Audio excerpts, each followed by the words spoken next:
పళ్ళ సందులు గ్యాప్ వస్తూ ఉంటాయి కదా! పళ్ళ మధ్యలో. అవి ఎందుకు ఏర్పడతాయి? పళ్ళ మధ్యలో సందులు హ్మ్. అంటున్నారు. హ్మ్.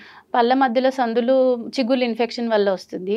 కొన్నిసార్లు దవడలు లేట్‌గా పెరుగుతుంటాయి. హ్మ్. దవడల దశ పెరిగే ఇది ఉంటుంది.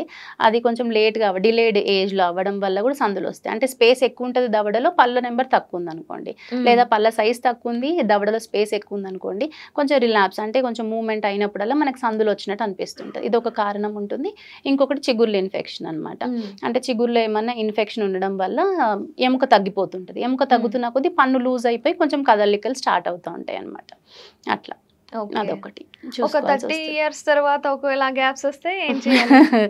యూజువల్లీ 30 ఇయర్స్ తర్వాత ఉండదు హ్మ్. Any gap. వస్తుంది అంటే గనక కొంచెం ఆ చిగురు ఇన్ఫెక్షన్ ఏదో మైల్డ్‌గా స్టార్ట్ అయితేనే వస్తదనమాట. హుహుహు. లేదంటే కొన్నిసార్లు ఏమవుతుంటది జ్ఞానదంతాలు వస్తుంటాయి వెనకాల నుంచి. అవునవును. అవును. జ్ఞానదంతం వస్తున్నప్పుడు పళ్ళని పుష్ చేస్తుంటది. హ్మ్. ఒక మూవ్‌మెంట్ ఇవ్వడం. సో, దానికి గూడా కొంచెం సందులు అంటే అది బయటికి ఎరప్ట్ అవుతూ ముందు పళ్ళని జరపడం, కొంచెం మోలార్ వరకే వస్తుంటదనమాట. ఆ ఫోర్స్‌కి ఏమైనా అవుతుందో కూడా చూసుకోవాల్సొస్తుంది హ్మ్. ఒక్కొక్కసారి. ఓకే. అట్లా అన్నమాట. అంటే స్పేస్ కంపెన్సేట్ అవ్వలేకపోతోంది అక్కడ అనేసి. హ్మ్. ఆ జ్ఞానదంతం కంపెన్సేట్ అవ్వక it is giving unwanted forces to the adjacent. ఇంకొక టూత్‌కి ఇస్తుందని అర్థం. ఓకే. అట్లా.